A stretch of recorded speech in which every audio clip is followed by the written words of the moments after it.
go ahead and call the meeting to order, and our secretary is running late from work, so Mr. Antoine is filling in her place. Mr. Antoine is here. Ms. Bonnick? Here. Ms. Bowman? Here. Mr. Boyer? Here. Ms. Shikaki? Here.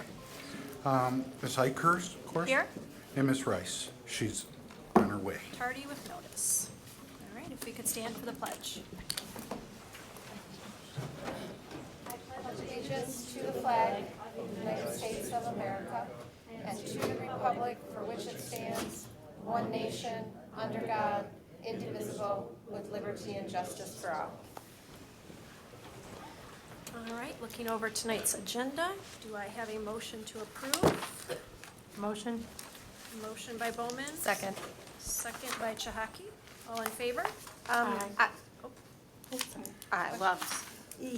thought if we were going into closed session or if we're not doing anything, would we want to adjust? Okay, so we have, we want to move our last public comment and discussion for the good of the district ahead of our closed session, which is to discuss the evaluation, and we will not be coming back out to vote on anything.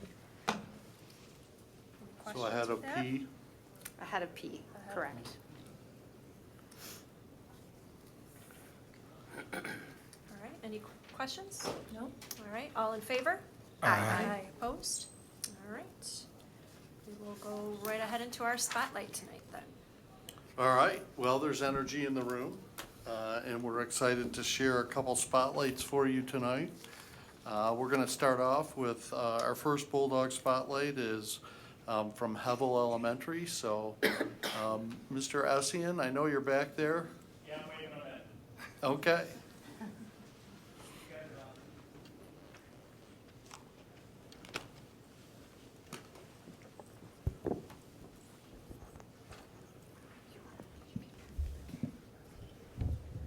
So back in October, when we were talking to our building administrators, setting up, some thoughts for spotlights throughout the year, Mr. Essien was excited, but asked for a couple months, and he said by December, I think we're gonna be ready to tell a good story. So I will turn it over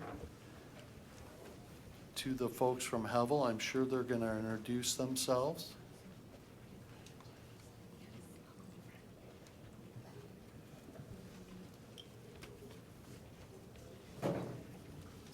First.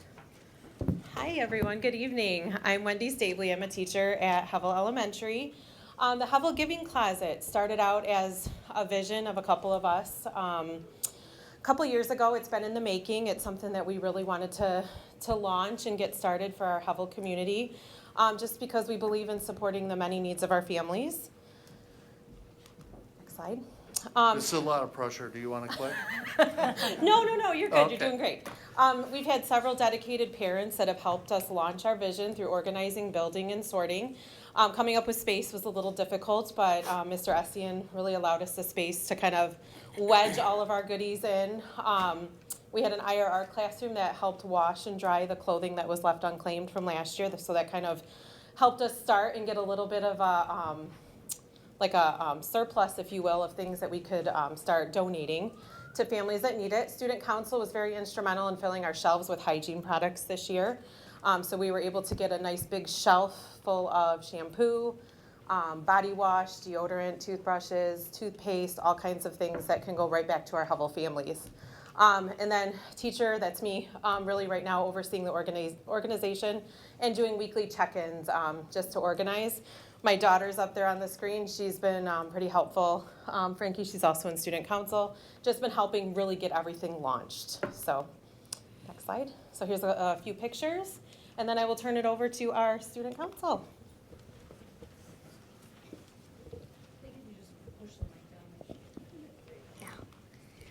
Good evening, school board members. We are the Hevel Elementary Student Council, and we're excited to share our accomplishments from this past year. Our Student Council represents all students and brings their ideas to life, making Hevel Elementary a more fun and caring place. We planned and organized creative spirit days, including Pajama Day, Crazy Hair Day, Santa's Workshop Imposters, and Green and Red Explosion. Last December, we brainstormed even more spirit days like Reindeer Day, Cozy Holiday Sock Day, Candy Cane Day, Twinkle Like a Christmas Tree Day, and festive Twinning. We ran a successful Holiday Spirit Week where students dressed up, wore holiday accessories, and built excitement throughout the school. Our members created and sold candygrams, choosing peppermint puffs and sugar sticks to spread cheer before winter break. We set up a plan to assemble and deliver candygrams and assign jobs for selling and organizing the event. In January, we worked together to plan more spirit days and brainstorm community projects to help those in need. In the spring, we discussed ways to give back, like picking up trash, donating to animal shelters, supporting the Children's Hospital, and organizing food and clothing drives. For Earth Day, we planned a green-blue spirit day and encouraged all students to pick up trash and take care of our playgrounds. We made posters and reminders to promote our Detroit Dog Rescue Drive, which collected fleece, blankets, toys, and cash donations for a no-kill dog rescue. Our council started collecting pop tabs for the Run at McDonald House, encouraging friendly competitions between grade levels. Student council members helped make elections fair and fun by explaining the progress to younger students by promoting participation in our elections. We've held regular meetings, shared ideas, and voted on important decisions, making sure every voice was heard. Our team met with Mr. Estienne to discuss ideas for activities and improvements when necessary. We created and delivered reminders of spirit days and managed pop-tab collections. We collected hygiene items for our Hevel Giving Closet, where families in need can shop for free for hygiene items like toothbrushes and clothing such as boots and shirts. We're proud to have worked on projects that make our school cleaner, kinder, and more connected. Thank you for listening and all the support of the Hevel Elementary Student Council.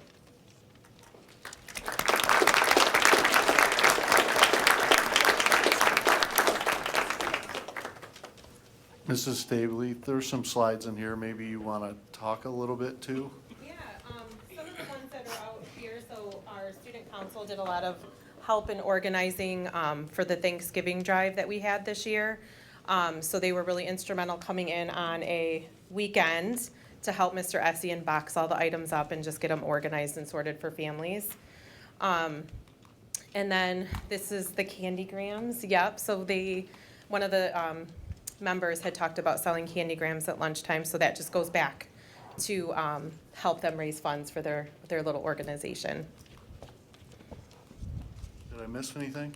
I don't think so. No, our clothing closet is stocked, so we've just been getting the word out. Mr. Estien's been putting it in his weekly announcements that families can come in, just talk to the office and just grab a bag and fill whatever and take whatever you need. So it's been a great thing. Thank you very much. That takes a lot of organization on your part, and you guys are really impressive. The presentation, seeing you guys and your voice that you have in it. So thank you for coming out tonight to share that with us. So all the Hevel students, come on up here and I'm going to ask you to stand right in front of the board table here and we're going to get a picture. And parents, of course, if you want a little keepsake, get your phones out. Stand right up by this table. Kind of scrunch in if you can.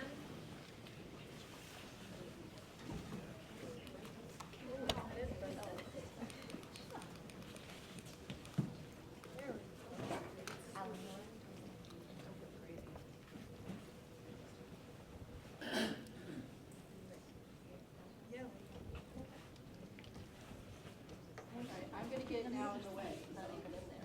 Then I'll move, I promise. This is a new setup. All right, everybody look here.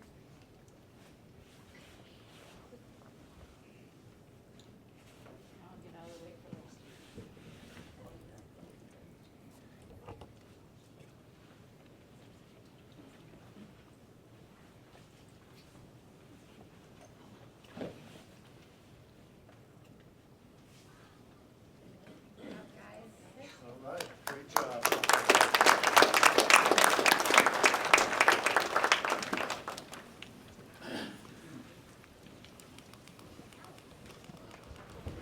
just wanted to say a quick thank you to Miss Stabley and all the students and staff that helped organize the giving closet. I was able to go in, I think, last month or the month before and help start get it organized.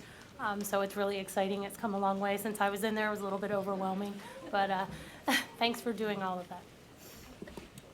Okay, our second spotlight tonight is to recognize our all-state athletes and some coaches who received honors from our fall sports season. Extremely successful fall sports season really across all of our teams.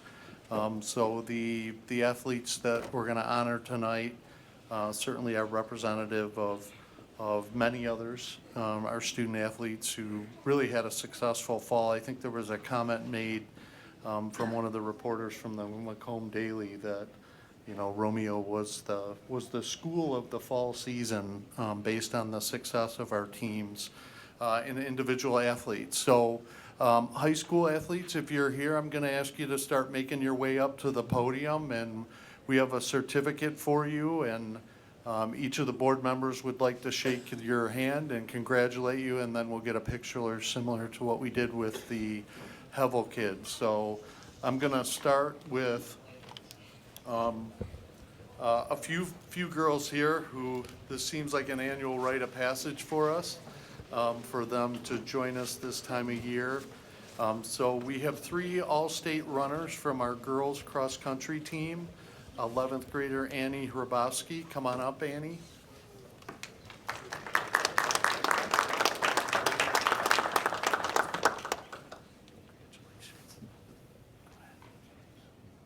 And Annie, if you'll just wait at the end down there, we'll get a picture. Ella Goodsell.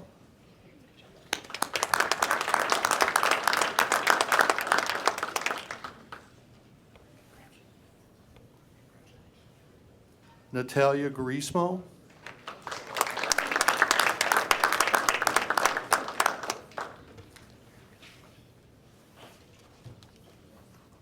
I would take a minute to say the girls were runners-up in the state of Michigan this year and finished second at the regional meet, and more recently 8th at the national finals with their club running team. So sometimes you have the success that they have and you finish second in the state and it seems like, oh, maybe they didn't achieve what they needed to. But girls, that was an exceptional season, and I know that the board and myself and our staff do not take for granted all the hard work that you do. All I have to do every now and then is glance out the window of the administration building and see you guys running around in frigid temperatures year-round, so congratulations. Next we have Alyssa Chambers, senior for girls swim, all-state. Congratulations, Alyssa.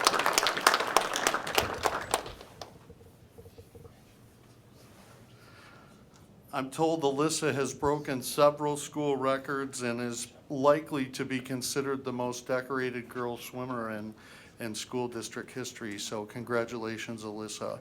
Joey Seeley, senior, football.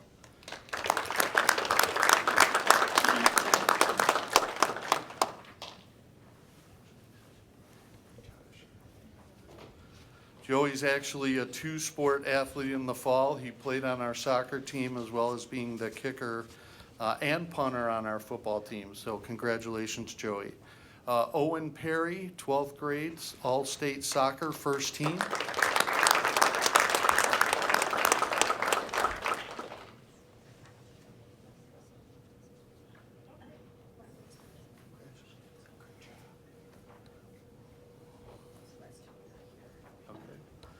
We'll recognize Braden Burke and Phil Rostovsky, who 12th grader and 11th grader who are honorable mention all-state from boys soccer this fall. And last but not least, Eleanor Williams, 11th grader, 3rd team all-state in girls volleyball.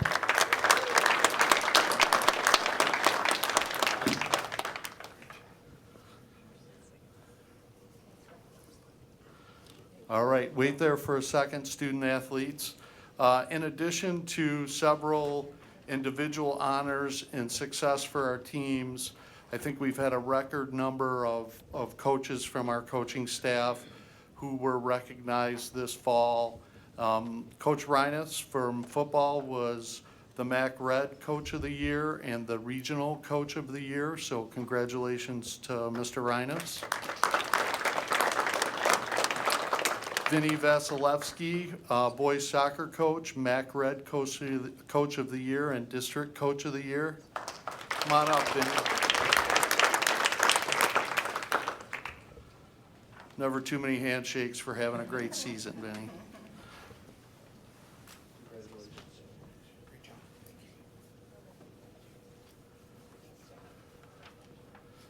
Mike Buslup, Coach Buslup, couldn't be here tonight, I don't think. But MAC Red Coach of the Year and received the esteem honor of being the Michigan High School Coaches Association Cross Country Coach of the Year and a banquet in Midland a month or so ago. So great honors for Coach Buslup and all he's doing for that program. Stacy Williams, our volleyball coach, was Regional Coach of the Year.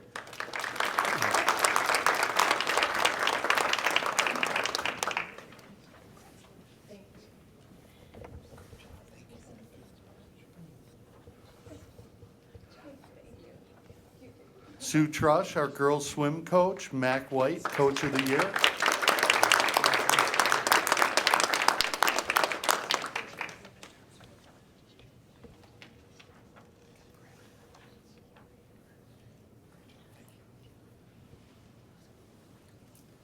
And Paul Scally, our boys golf coach, was MAC Red Coach of the Year. All right, coaches and athletes, we'll ask you to do the same thing if you want to come in front of the table here, and we'll allow everybody to get a picture.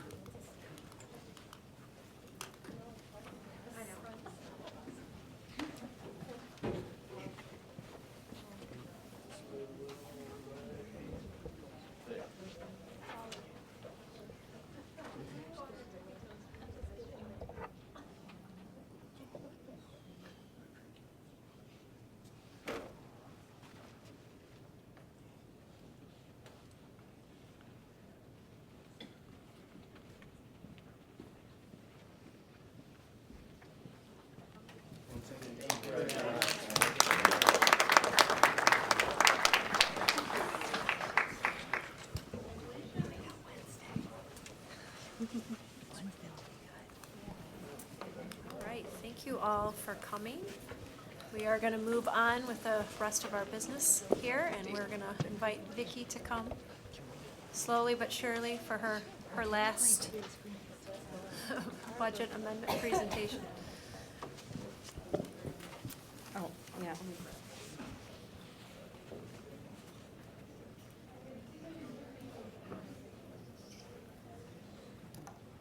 Okay, so this is a little bit earlier than usual, but this is my last presentation, so we're gonna go for it. What we're gonna do is backtrack a little bit and give you a reminder of how we ended the 24-25 school year. We had a total of $77.4 million in revenues and almost $74 million in expenditures. To add to our fund balance, $3.5 million, and end our total fund balance of $20.5 million, or 27.82%. So we had a great year last year. Looking at our June adoption of 25-26 for general fund budget, we expected that revenues or expenditures would exceed revenues by $2.8 million, and we would use $2.8 million of fund balance, ending our fund balance at $15.2 million, or 19.13%. So this didn't include the previous year's actual numbers, because when we adopted it, we didn't know what the actual numbers were. So there's a little discrepancy there, but that's the reason for that. So let's talk about some of our original budget assumptions. Our state per pupil funding budget assumption, one of the first pieces that we need to project our budget is the per pupil foundation allowance. So we use the governor's budgeted $392 per pupil increase to take the foundation allowance to $10,000. That's originally what we thought the governor had proposed. And then my formatting changed. So our enrollment assumptions, We took the 23-24 blended count in April of 2025 of 5,324 FTEs, and FTEs are full-time equivalent students. We used the Plant Moran 25-26 enrollment projection that we use their enrollment numbers every year of 53-57. So we estimated that we would have a fall increase of about 33 FTEs. So that's what our budget was based on. So the actual budget for the state that was adopted was $442 per pupil increase, taking the foundation allowance to $10,050. So that was an improvement over what we projected, and that increased us by a revenue about $266,000. This looks better. So our actual enrollment numbers, using our blended count from April of 2025 of 5,324 FTEs. Our fall enrollment was actually 5,417 FTEs. When you blend those numbers together, which is what we get paid on a blended count, was 5,403 FTEs, which is an increase of 46 FTEs over what we budgeted for. So again, an improvement in our budget. Increased the blended count of 46 FTEs times the $10,050 is an additional $462,300.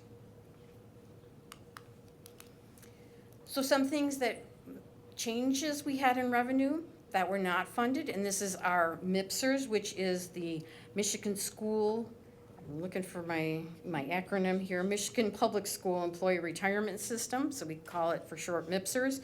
The 2025 revenue that was not funded, most significantly, our 147A4 MIPSers cost offset of nearly $2 million that was not funded this year. And that was to be realized in a reduction in retirement rates, and we'll talk about that in just a second. 147C2 MIPSers one-time deposit of $800,000 we did not receive, and then the 147G MIPSers healthcare reimbursement that was turned around and went back to employees last year as a 3% reimbursement to the employees that were paying for healthcare. We also got this year MIPSers employee healthcare cost offset. So the 3% has gone back onto the district, and there's an additional $500,000 to pay the district for offsetting the increase in the normal healthcare costs. We have some grant increases. These don't really improve the bottom line of the general fund because we have expenditures that equal these grants, unless we take something from the general fund and move them to those grants, and that may happen, but that won't happen until our final budget. So we had an increase in at-risk funding of $638,000, an increase from 2025. We also have the 31A mental health grant per pupil. I think Dr. Robinson's been communicating with you about that and the legislative issues that come with that. We carried over from last year $628,000 and then estimate our allocation for this year of $603,000. That funds our social workers, 3 social workers, our psychologist, school nurse, and our SHIELD contract. So dependent on the outcomes of those lawsuits, that may change in the final budget. We also do an amendment in the expenditures. We shore up all of our staff salaries, benefits are adjusted, lane changes for teachers, and our benefit selections are finalized. The retirement rate adjustments, remember our retirement rates didn't decrease as much as 5.75 to make up for that $2 million. Some of our retirement selections by employees were less than 3% of an savings. So that's why that $2 million was very important. We also shore up some of our supply budgets. However, in the end, we are getting closer to a better bottom line. We're moving in the right direction. We have total revenues of $82.3 million. Expenditures still exceed revenues by $2.3 million, at least at this point in time.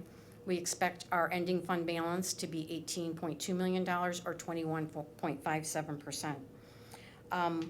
As you remember, each year we usually budget very conservatively, so at the end of the year we expect to be a lot closer to a balanced budget, and at the bottom line that has improved. So I'll take any questions if you have any for me. I just have a comment. Vicki, thank you so much, because I know because of our conservative spending and budgeting and planning for that, even during COVID, when a lot of money was given to districts, we are in a very good position, which not every district around here can say that. So to those of you watching, this is actually, there's a lot of good things going budget-wise that we have in our favor. And enrollment increases, there are not many districts that are seeing enrollment increases, so we're fortunate in that area. And I think it's because of the district's programs that happens, so.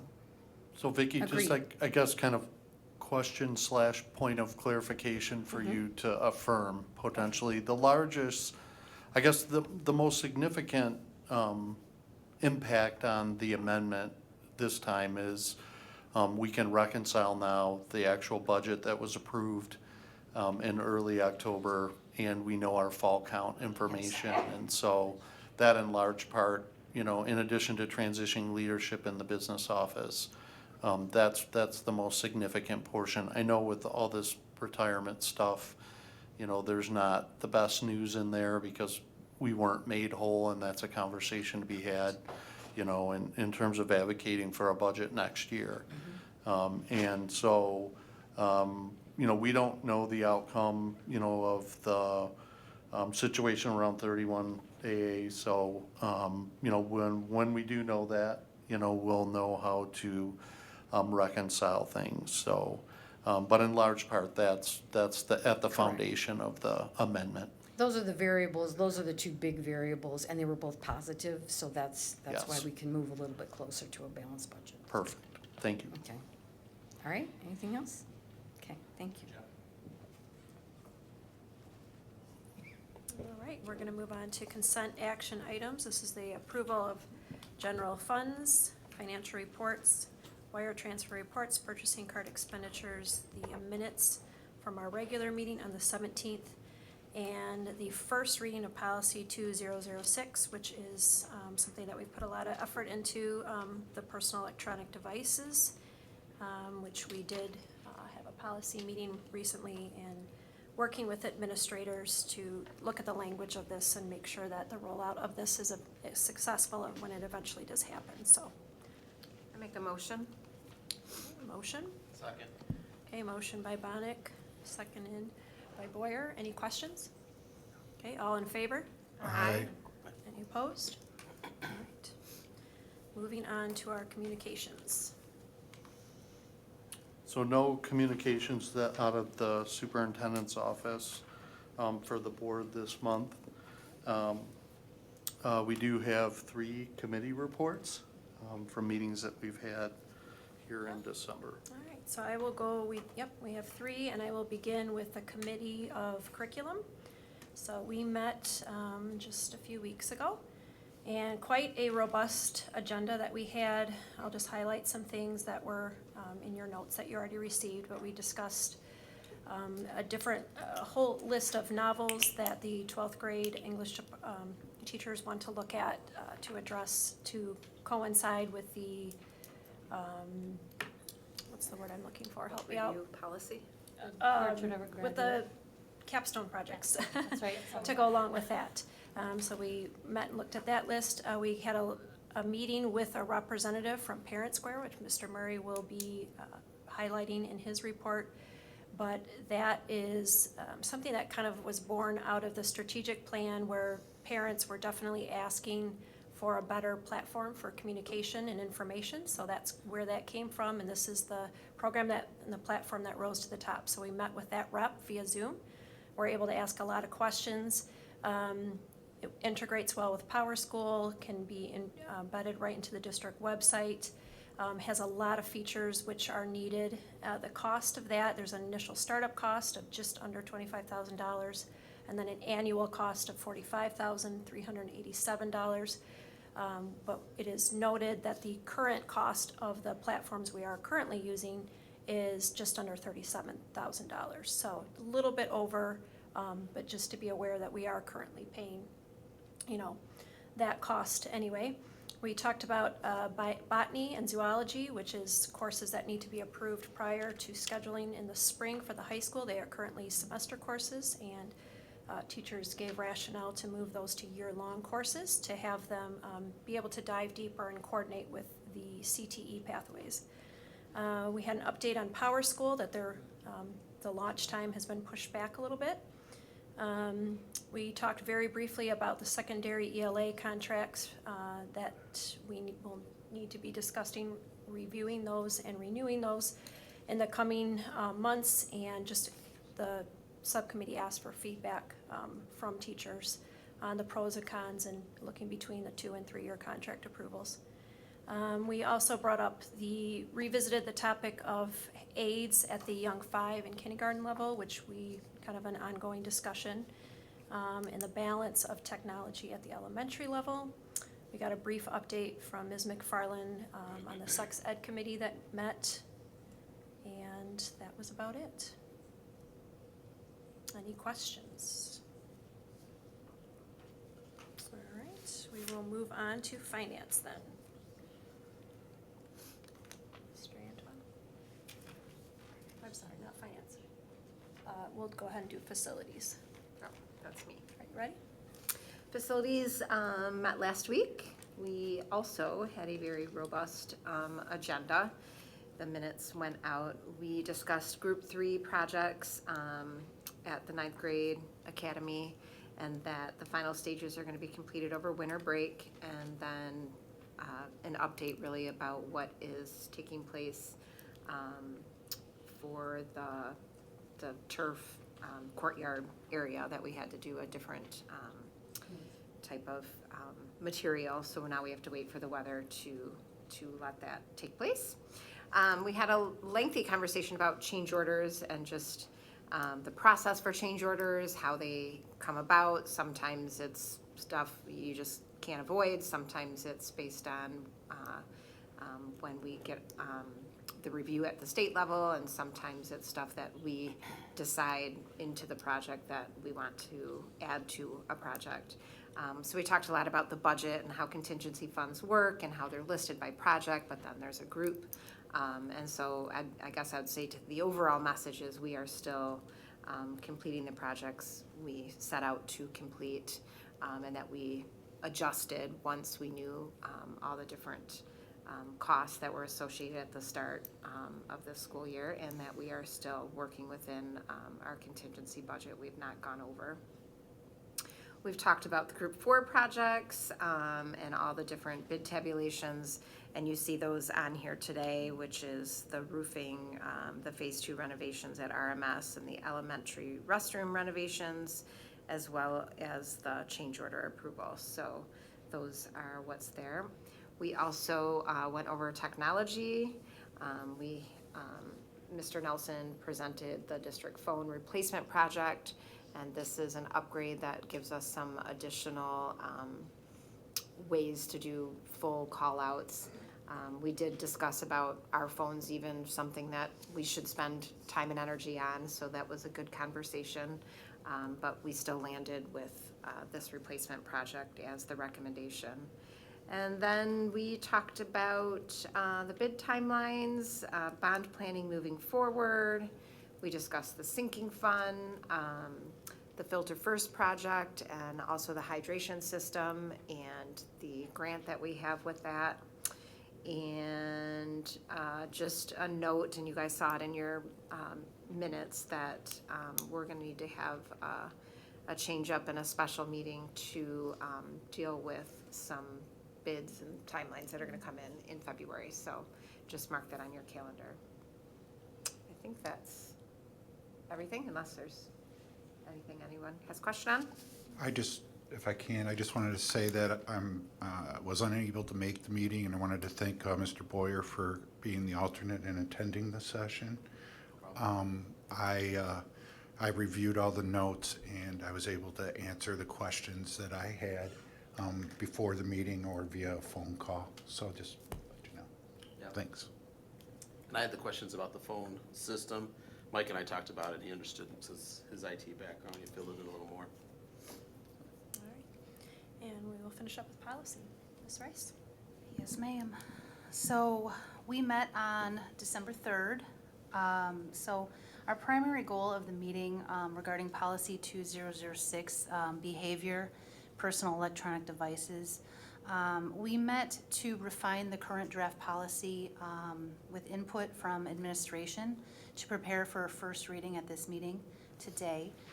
We were joined by building administrator from each level who provided the recommendations for future administrative regulations and implementation. We had overwhelming consensus and data-driven agreement that personal electronic devices in school are a detriment to learning environments and mental health of students. The first reading of policy 2006 is as follows.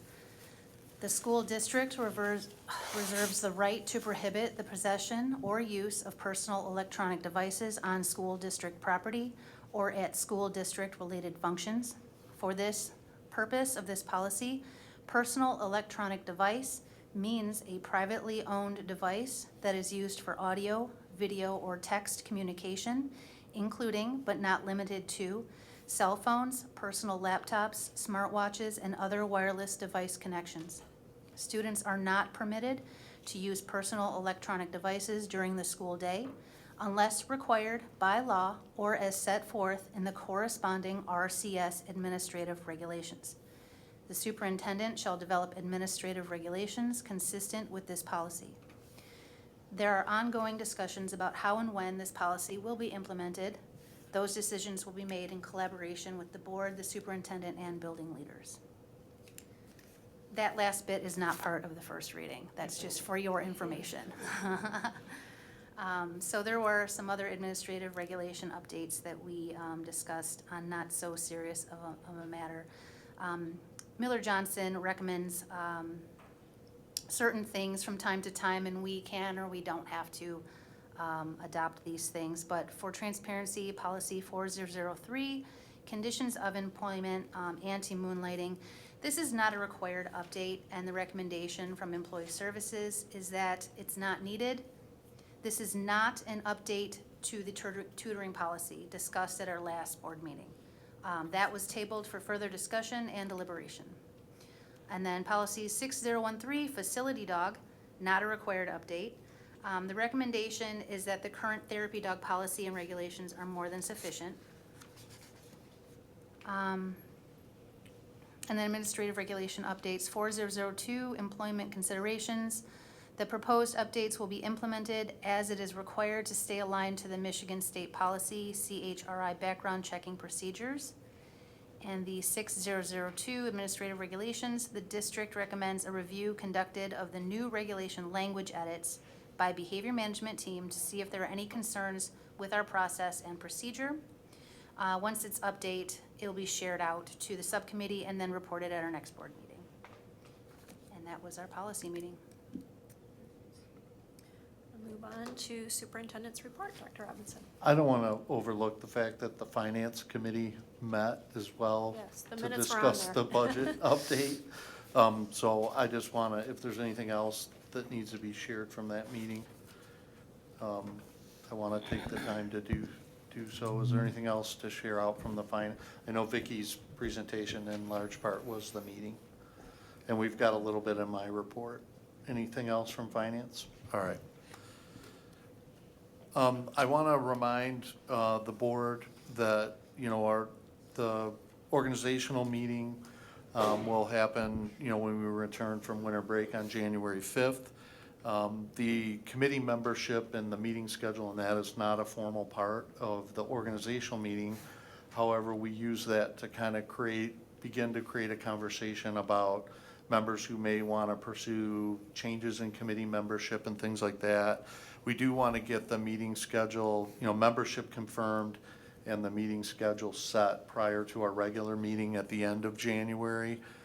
So I'll be sharing some information with Rachel that she'll be moving on to you guys even prior to the winter break, just so we can hit the ground running in January, because we have some committees that will meet late January and if not early February, so we want to be ready for that. Okay, academic services, Mr. Murray? All right, good evening, everybody. My report tonight is focused on some professional learning that's happened at the elementary level over the course of the last couple weeks that we're excited about. A little over a week ago, we had coaches from Amplify come in and visit all of our elementary classrooms. They were here for 6 days, 2 coaches, 2 days per building, visiting classrooms and basically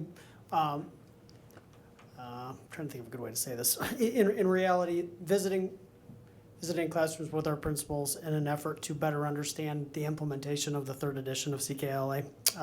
We've had coaches come out before when we had the 2nd edition as well, really just trying to get a litmus test of how we are doing, especially in comparison to other schools that these coaches visit. I'm a pretty competitive person, and so we always want a little bit of feedback related to how we're doing versus how everybody else is doing.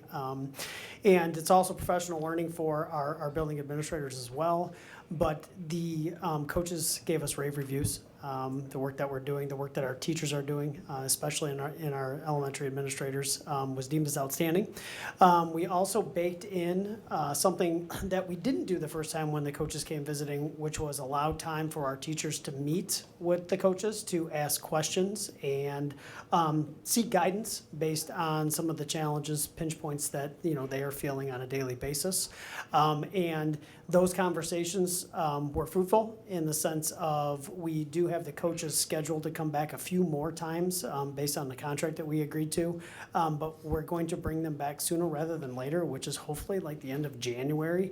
And they won't be visiting classrooms this time. They'll be working directly with teachers in an effort to help them build capacity around how they can trim lessons, because the Amplify Suite provides plenty of things for teachers to work on with students, and sometimes it's overwhelming when you think about all of the other pieces that fit into a school day.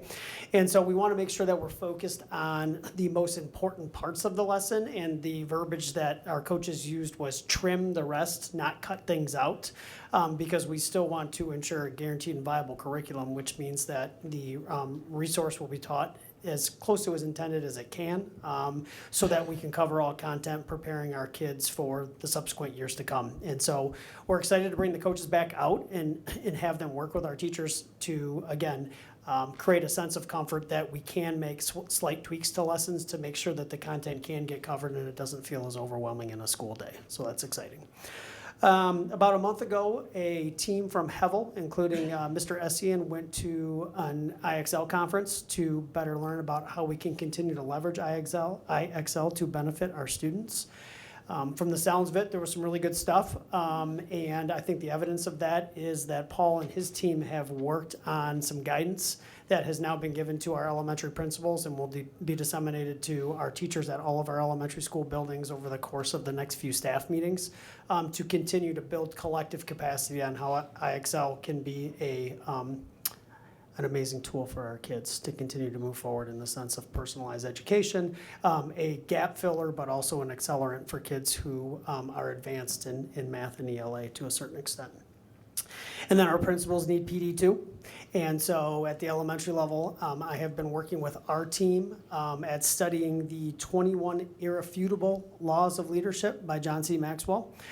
This year we've decided to take a look at 3 of those 21 leadership laws and have some deep dialogue about how that may benefit personal leadership and collective leadership within the district. It's going to be a multi-year endeavor because we just won't be able to get to all 21 this year and do it the right way, right, in terms of really looking at the laws with a fine-tooth comb.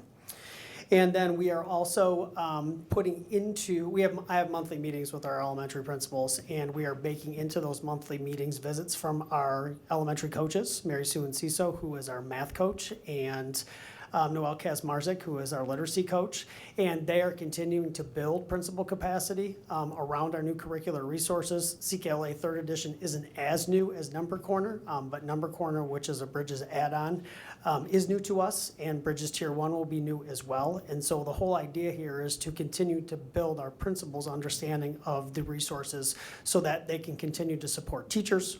We know that when teachers get better, kids get better, and so we want to continue that work. So, questions for me? Did you say the principal meetup was just elementary, or do you do the PD with all of our So building admin? yes and no, right? So we have our ALT meetings, Administrative Leadership Team meetings, which Ms. McFarland and I typically run. And so that includes some nuts and bolts conversation and professional development offerings for all of our administrators. I meet with the elementary principals once a month and supervise them. And so the conversation and presentation that I have now is focused solely on elementary at this point. Okay. Okay? And then did you have anything to add to the Parent Square I do. discussion? Jennifer will go, and then Okay. I have the next slide Okay. has the key takeaways as I see them. So yes, I do. Okay, thank you.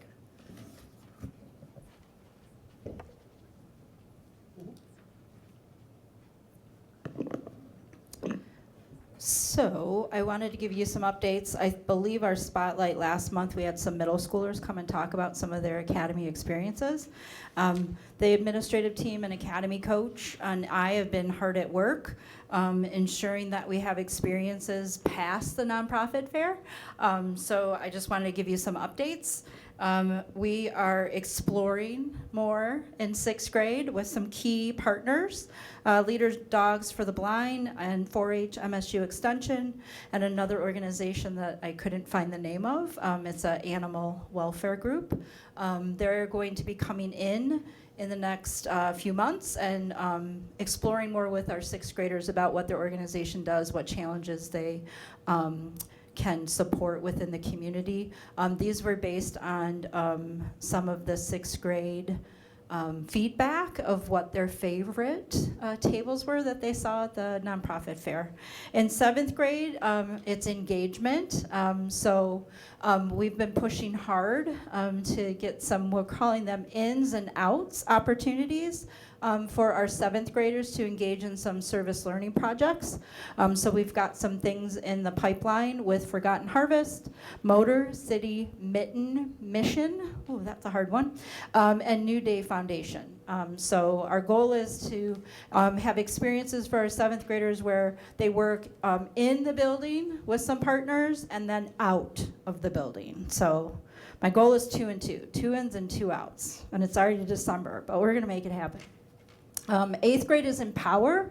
Now remember, we're lagging a little bit, right? Like 8th grade isn't the year that we're supposed to be doing these change maker challenges, but we're gonna do something for our 8th graders.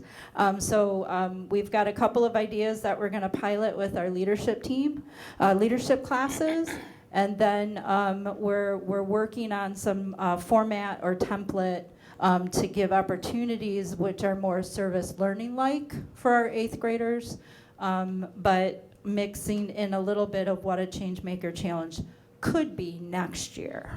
So we've been busy. The admin team is not very happy with me, but we're gonna make some things work. Just wanted to give an update. Exams are coming up for the high school. January 19th, we don't have school, but the 4 days, Tuesday through Friday that week, are exams. So just get it on people's radars. And then we have an experience that Eva Dawson started last year called Partner Pop-ins, and I wanted to make you aware of it as board members. On January 28th is our DEM partner pop-in, and really it's not any kind of canned presentation or program. Eva last year had some little goodies from culinary and some coffee, and partners literally could drop in anytime between 7:45 and 9 a.m. and pop into one classroom if they wanted to speak with the teacher, or when we had our BEI pop-in, Big Red's Orchard came, and they actually found their way into our botany teacher's classroom, and she did a teacher externship last summer, hence a full year botany class now. So lots of opportunities, but you're more than welcome to come if you're available. It's first thing in the morning before maybe some of you have to drive down to work or up to work, but it's a cool opportunity, low key, for partners to come in and see more things in the classroom without a canned presentation. That's all I have. Turn it over to Mr. Murray. So we have a resolution tonight on Parent Square and the adoption, and ask Mr. Murray to come back and kind of give some high-level information, answer any questions that the board might have outside of what we've covered through curriculum subcommittee. All right, thank you. So Mrs. Eichhorst touched on some of this information that's on the screen right now, but essentially, Parent Square is an all-in-one communication. We had heard a number of years ago from parents that we have way too many communication platforms that we're using, and it is at times causing confusion about which communication they're supposed to be looking at and who it's coming from and logins and passwords and all of those things, right? So out of the focus group and into the strategic plan initially went this initiative, I'll call it Strategic Plan 1.0. We weren't able to get to it, and then we rolled into Strategic Planning 2.0, which is where this currently sits. A team was put together and we studied 3 different vendors, and Parent Square, by far and away, honestly, was the vendor that we thought gave us the best of everything. It does give us, as I said, an all-in-one communication tool that has an intuitive social media feel, which really enhances the experience for users all the way around. That's our teachers, right, in terms of ease of use, in terms of parents, in terms of means of communication, because that's how we communicate nowadays. It's not just messaging. In terms of one-stop shopping, it could include things like field trip signups, conference signups, right? Think about that, right? We're sending notifications home that need to come back for field trips. We're using Sign Up Genius, right? Again, another platform that we may use for conference registration. That can all be done within Parent Square. And then a really cool feature is what Parent Square refers to as a daily digest. So while you may get many communications into your Parent Square mobile app, if you don't look at any of those and really, I guess, I don't know how to say it, but we have Parent Square in Goodrich, so my kids have Parent Square, and so I get the full Parent Square experience. And so there are lots of communications that do come through, but if you don't take a peek at any of those, you get something called a digest each evening. And so the algorithm takes the communications that were coming to you and packages them up into an email and puts it in your inbox in the evening about 6 o'clock. So if you don't want to deal with everything that's flowing through the app on a daily basis, that's perfectly fine. You can check out the digest at night. And it gives you, again, an overview, but then also allows you to click in. So if you wanted to read the full entire message, you're able to do that. And so it is pretty slick. The Parent Square app also provides translation, and I have over 100 languages up here, but I think Jeremy said they're now up to 150 languages, which is really cool. It's instant translation. So for example, if I was sending a message home to a family in which English was not the primary language at home, let's say it was Spanish, the Parent Square app recognizes the native tongue of the house and automatically translates the communication into Spanish. And then when the parent replies back to us in Spanish, it's automatically translated back to English. And so for us in the district, that, you know, we are really hopeful that that will create some efficiencies for us in terms of communication, especially because there are lots of things that now have to be translated by people or by platforms, right? Somebody may be sitting at a computer doing it, or we may be dumping it into a Word doc or a Google Doc in order to get that translation. So it's just one more step in terms of creating an efficiency in the way that we work with people. And then the icing on the cake for us is the website. You know, we are going to go through the process of upgrading our website. We met with Parent Square today. We do know that there's work to be done, and we will put a committee together to be able to fulfill that work. The app will be the website will be integrated into the Parent Square app, and the huge bonus of that is in terms of ease of communication. If we have a snow day, you know, Dr. Robinson or Marianne Brush will be able to access their Parent Square app and type in the information that's needed for the snow day to go out. And that information will automatically hit the website. They can post on all of our socials, all within the Parent Square app. So we don't have to now go to each of those, to Twitter, Facebook, Instagram, and post about the snow day and our website. It can all be done as part of one process. So that's pretty slick. The other piece that's really nice too is we can have a continuous flow of content going to our website and district web pages all of the time, right? And this, because of the integration, anytime a building posts, you know, creates a Facebook post, creates a Twitter post, creates an Instagram post, or just wants to post good news, that can all be done from the app, and that communication can be pushed out to all of the different venues. So we're pretty excited about that. And then obviously an upgraded website really enhances our online storefront, which, you know, prospective families that's the first place they're going, right, when they're trying to learn a little bit more about our district. So we're super excited about the opportunity. Questions? No questions. I just wanted to say, as the past parent club meetings at the high school, this was a constant topic of conversation. Too many apps, not getting answers from some of our older children who don't either see the details or give us all details as they get older, and we're not checking their backpacks like we did when they were in elementary. So I think this is something that'll be a big hit with middle and high school parents who kind of feel like left out of the loop or don't know where to look. So I'm excited for that. Well, it incentivizes our teachers as well to be able to communicate as well. Not that they don't, but this is just so easy, right? It's not as clunky as some of the platforms that we're currently using. Again, it's that intuitive social media feel that, you know, is a part of our lives every single day. And so it's going to be so much easier just to grab your phone, type a message, send it off, and have that message, again, only go to the folks that are in your class, right? All integrated into our student information system. And so partitions are there, protections are there, and privileges are there. I have a question, and we might have discussed this in the committee meeting already, but will there be a training portion of it to get staff, you know, on par with it, because it is another piece to learn? 100%. Yeah, absolutely, absolutely. So, want to thank Mr. Murray, Mary Ann, and Mark Nelson.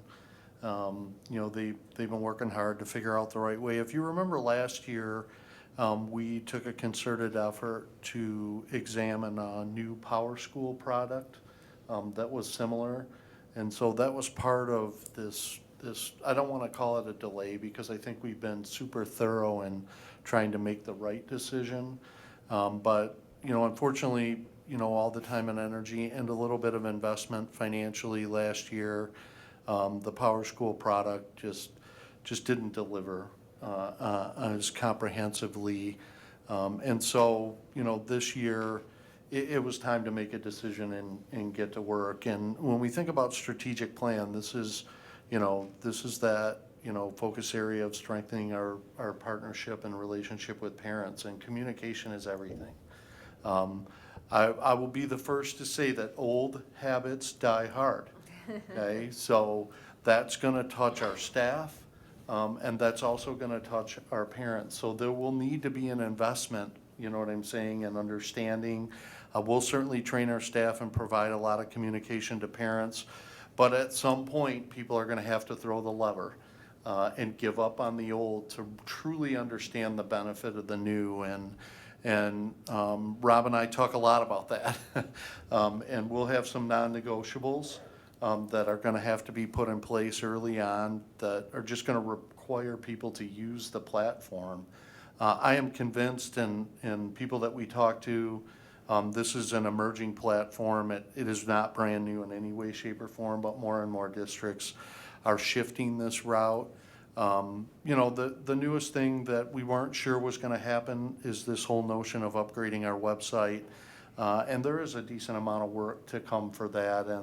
And our goal would be that the new website would go live in conjunction with the beginning of next school year. The meeting we had today suggested 4 months for the website.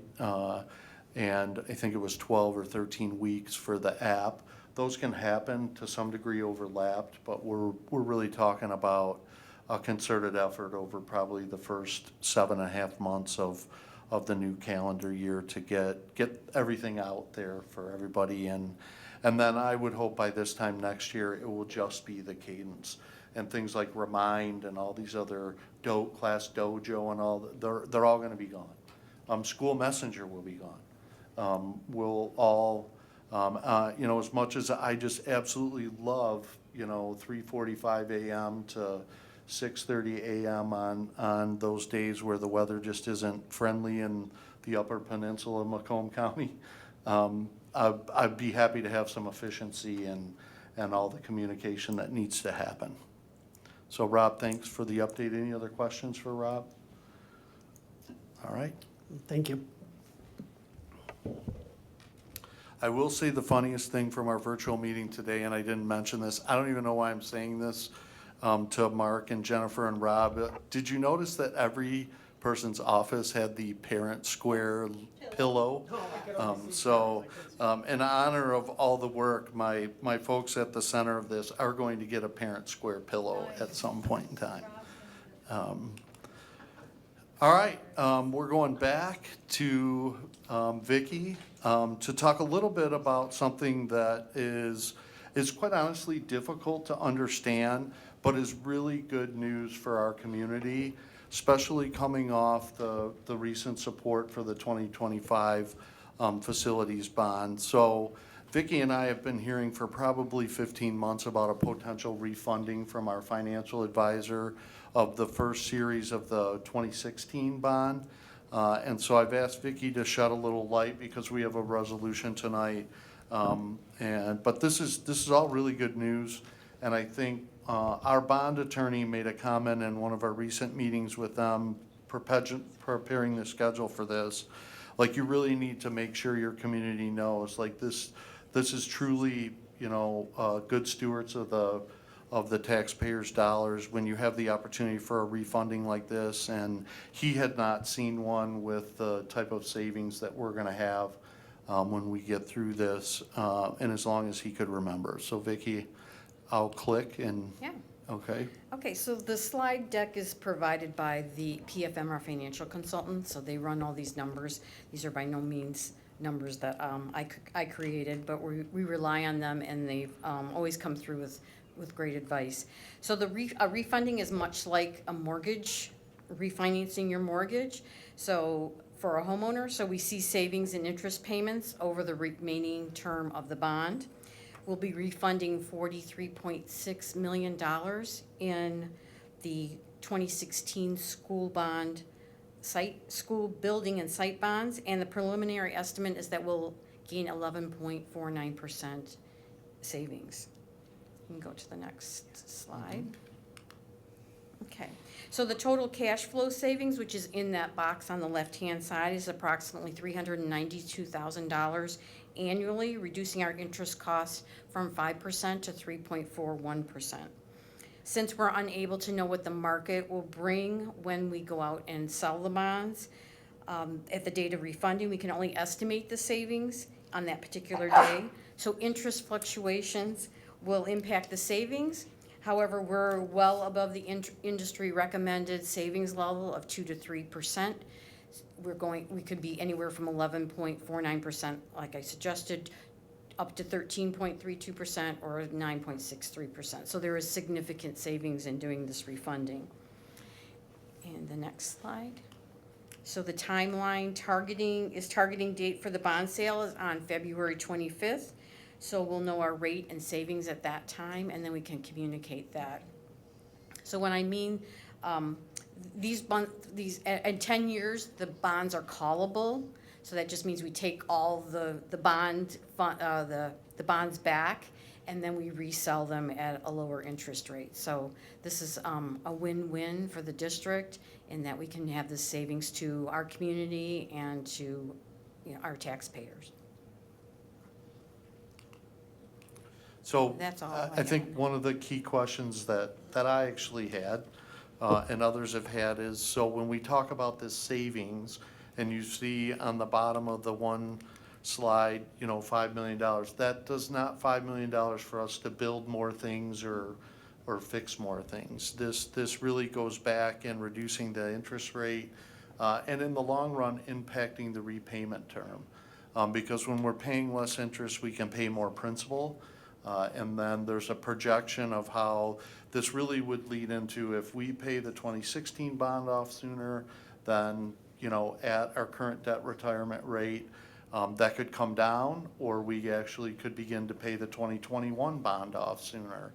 And in the long run, I guess, ultimately it could impact the repayment term of the recently approved 2025 facilities bond. It's hard because this changes over time to predict that far out, but ultimately, as Vicki has shared, it's good news. Questions? All right, thank you, Vicki.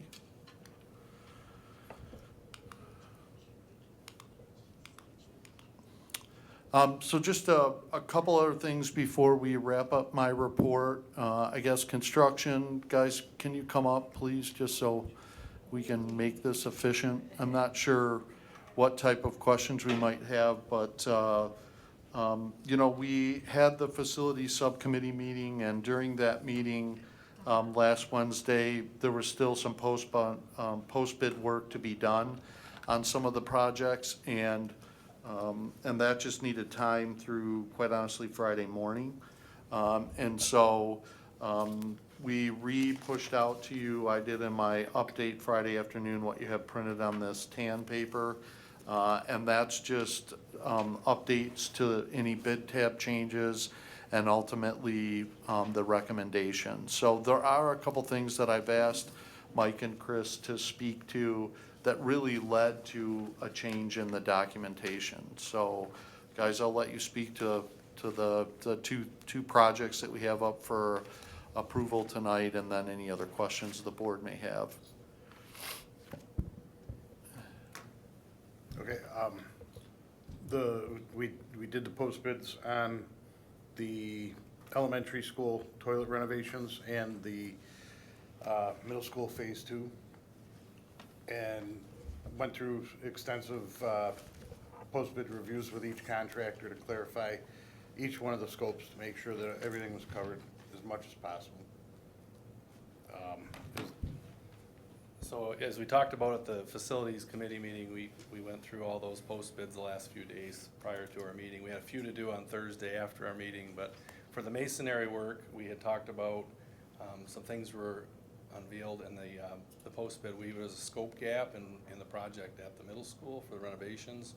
So the low bidder had gathered all of his information, and we were missing some demo work. So quite likely we're going to go out for a small demolition project at a later time, possibly for the February meeting that we'll bring to the facilities committee. Basically, just some of the demo work was left out. So we'll rely on some of our other consultants to make sure that it's monitored. It's in the band room area, so. That was the masonry clarification that you saw last Wednesday night. And then the restroom renovations, we had several of the low contractors that had to withdraw due to errors, and that was noted in the bid documents as well. So we had a good number of bidders, but we had several of them that had to be withdrawn, so it was kind of good and bad. But we're well within the estimated budget, so we're pretty satisfied with that. And we hadn't heard that in the last 3 groupings, so that's probably good news. Any questions about any of that? All right, there was mention, I'll just say this now, in the facilities committee report. You know, we're the last set of projects that we have for group 4 are not going to go out to bid until after the first of the year, because you really can't consider these 2 weeks around the holidays that these companies are going to be actively looking at bids. So because of that, the timeline leading up to what I anticipate our January regular meeting to be, we're just not going to be able to meet that. But we don't want to wait all the way till the end of February. And so we've set a facilities meeting, and we're anticipating calling a special meeting earlier in February. We don't want to do that quite yet because we want to make sure everything goes all right with the bid timeline and that. If for some reason we had implications and we needed to wait till the end of February, we would, but I don't think we anticipate that. So 2 more sets of projects to go through the bid project process for group 4, and then we'll get those approved early in 2026. Thanks, guys. We also have 2 2021 bond projects around technology. Mr. Nelson is here tonight. Do we have any questions or clarifications on either of those? All right. This is our last meeting before we enter winter break and the holiday season, so just wanted to take the opportunity to wish the board and the community happy holidays, Merry Christmas, Happy New Year. There's a lot of adults in our school facilities really looking forward to the end of this week, but there's also a lot of fun to be had this week before we wrap up and take a couple weeks off, and we'll see everybody back in January. That's all I have tonight. Well, our our first public comment, I do not have any that pertain to the agenda, so we will move on to our regular meeting action items. Quite extensive, but all in your packet. I'm going to begin with Employee Services Resolution 102, the personnel update. So moved. Moved by Bonick, Second. second by Chahaki. Any questions? All in favor? Aye. Aye. Aye. Opposed? Okay, motion passes. Employee Services Resolution 103, the 2025 Superintendent Annual Evaluation. We did meet this fall to go over the rating and some of the components, and we will be fine-tuning the components to do a report with Dr. Robinson in January, but I will read the official language of the annual evaluation. Whereas the Board of Education has conducted its annual evaluation of the superintendent's performance using the superintendent evaluation system previously adopted by the board, and it is posted on the district's website, resulting in an overall rating of the superintendent's performance as effective. Do I have a motion for that? Motion. Motion by Bowman, Support. support by Antoine. Any questions? All in favor? Aye. Opposed? All right, we'll get that filled in and signed later. Okay, moving on to Academic Services Resolution 104, that is the Parent Square mobile app and website redesign. So moved. Moved by Bonick. Second. Second by Boyer. Any questions? All in favor? Aye. Opposed? Okay, that motion passes. Academic Services Resolution 105, the updated courses for Romeo High School. This is moving botany and zoology, which again are currently semester classes, moving them to year-long classes. Motion. Motion by Chahaki. Support. Support by Bowman. Any questions? All in favor? Aye. Opposed? Okay, motion passes. Moving on to some facilities resolutions, beginning with 106, the summer 2026 roofing project, as outlined in your packet. So moved. Moved by Bonick, Support. support by Boyer. Any questions? This is in regards to the roofing replacement project at this current building that we're in. Okay, any questions? All in favor? Aye. Opposed? Okay, motion passes. Facilities Resolution 107, the 2021 bond project dealing with Romeo Middle School's Phase 2 renovations. So moved. Moved by Bonick, Second. support by Chahaki. Any questions? All in favor? Aye. Opposed? Motion passes. Facilities Resolution 108, 2021 bond project for the elementary restroom renovations that was discussed. So moved. Moved by Bonick, Second. second by Boyer. What's the price we're putting in there? Facilities 108. In the brown, the tan This paper. one. What's on the end? Okay. Yeah, it's in the third Oh, or the updated, fourth okay, page. sure. 1746292. Okay. Any other questions, comments? All in favor? Aye. Opposed? Motion passes. Facilities Resolution 109, this is the 2021 bond project change order approval, dealing with fresh air mechanical drinking fountain replacement project. So moved. Moved by Bonick, Support. support by Bowman. Any questions? All in favor? Aye. Opposed? Okay, motion passes. Moving on to Technology Resolution 110. This is also from the 2021 bond project, the district phone system replacement. Motion. Motion by Antoine, Second. second by Boyer. Any questions? All in favor? Aye. Opposed? Motion passes. Technology Resolution 111, 2021 bond project, the large venue AV system upgrades. So moved. Moved by Bonick, Second. second by Chahaki. Any questions? All in favor? Aye. Opposed? Motion passes. Okay, we're gonna move on to business services resolutions, starting with 112. This would be the budget amendment that was referenced in Vicky's presentation. Motion. Motion by Antoine, Support. support by Bowman. Any questions? All in favor? Aye. Opposed? Okay, motion passes. Business Services Resolution 113, the 2026 Summer Tax Levy. This is a kind of a housekeeping item that we just need to approve to allow our townships to collect. So moved. Support. Okay, moved by Bonnick, support by Antoine. Any questions? So we have to fill, oh no. I'm sorry, next one. All right. All in favor? Aye. Opposed? Motion passes. Business Services Resolution 114, this is for the 31AA authorization. Just to remind everyone, there's been a lot of discussion around this. This is, we already opted in by the deadline, which was at the beginning of the month.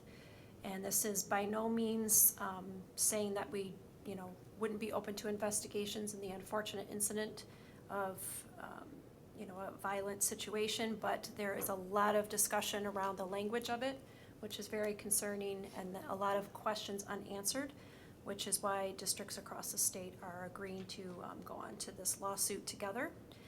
So we have already opted in. What this resolution is to authorize us to opt out in the event that the lawsuit, which is happening currently and is due, I think, the end of this week, if it's pending and doesn't go as we hope, we have the option to opt out.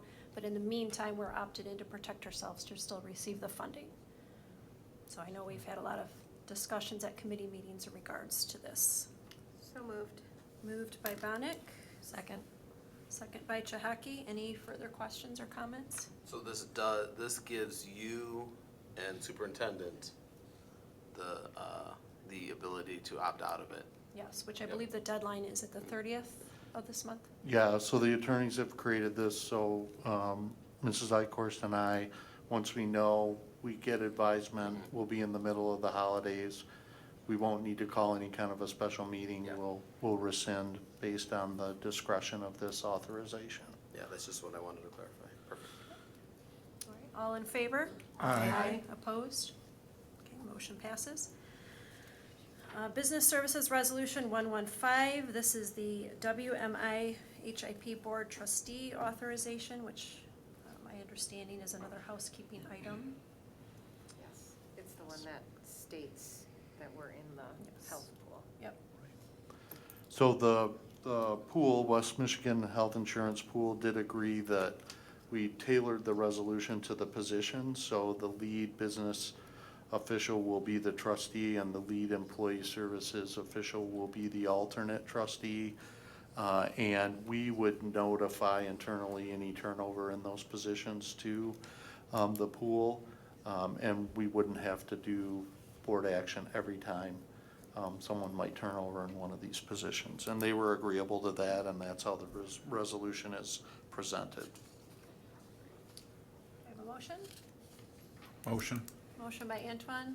Support. Support by Bowman. Any questions? All in favor? Aye. Opposed? All right. Then moving on to our last resolution, Business Services Resolution 116, the 2016 bond series refunding proposal, which was highlighted by Vicki in our superintendent report tonight. Motion. Motion by Antoine. Support. Support by Bonnick. Any questions? Good news. All right, all in favor? Aye. Opposed? Okay, motion passes. All right, so we are gonna move on to board discussion for the good of the district. This is our faithful financial leader's last official board meeting as she enters into retirement, so we want to wish you well, and we have a little bouquet. I know you don't want a lot of fanfare around this, but we have a little token of our appreciation for all of your hard work. Really, I came up with the song, Vicki. You don't want me to sing it? And I think Todd was gonna dance, and no.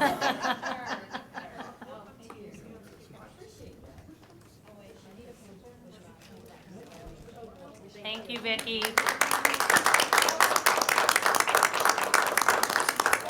We need to make her shake our hands and take a picture. We should walk up there though, so she doesn't have to walk. We could. We don't want you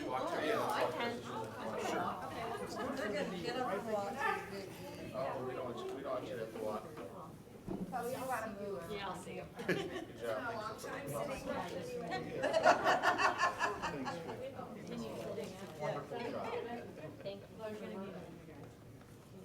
We have best of. Keep Nikki on your speed dial. I think we should take, I gotta see you at hang out. Yeah, all of us retirees, that's where we go. And then line dancing on Thursday. She's already planning it. Tuesday night, Hey, I like line dancing. Thursdays at the Parks and Rec. Thank you very much. So is there anything else before we move on to our last public comment? I just wanted to add that we have a lot of families in the district whose parents are deployed. Sorry, I get emotional when I talk about deployments. This affects my family as well. So we have a lot of military, law enforcement, mothers and fathers that are away, and siblings, children that are currently away, some in our district, some outside of our district. So I just want to say, please thank them when you see them. Thank the families for the hardships they're going through. Thank the families of the soldiers when you see them for their service. Sorry I get emotional. This hits home with my own family currently. So I just want to say thank you to all of you out there serving, and please remember to thank them when you see them. Anyone else? All right, then we are going to move on to our last public comment time. We do have one. I'm going to butcher your last name. Carol, come on up to the podium, and Ms. McFarland will turn the microphone on for you.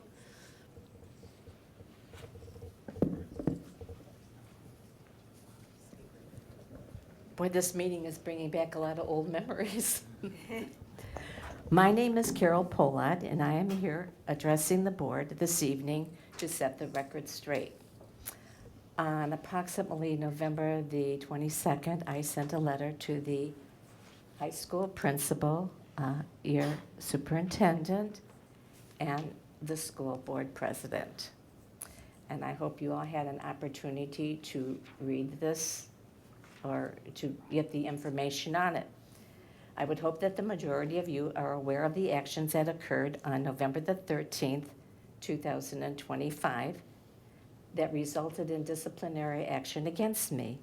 I hope you reviewed the time frame of events that took place from the 13th to the 18th of November, how these actions were taken in such a way that it just didn't do justice to the Romeo School District that I knew and been involved with for many years. Without benefit of discussion or professional courtesy to discuss your concerns and issues with me directly, to determine the validity and context of these allegations, as Paul Harvey would say, probably none of you know who he is, but he was a radio announcer whose famous words were, and for the rest of the story, I would have liked to have been able to express my concerns of what actually transpired, okay? I have and had requested at most 15 minutes with administration, basically first the principal of the high school, to hear my concerns and events of what indeed occurred. But why would they? I've only subbed in Romeo for 14, 15 years, been in the building subbing for approximately 700 to 800 times, starting with Shirley Z, who I'm sure no of you know. She used to be the human relations person at Romeo.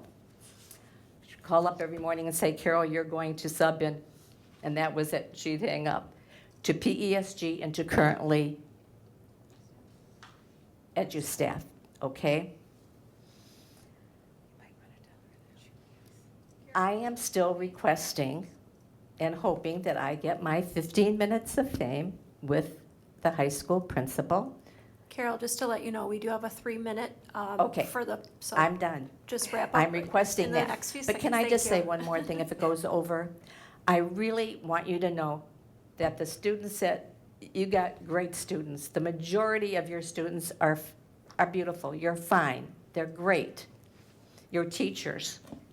And that's one of the things that I really want to do is to thank the teachers over the course of the many years that I subbed there for their help. And anything that I needed, they were there. That's all I want to do is to thank them.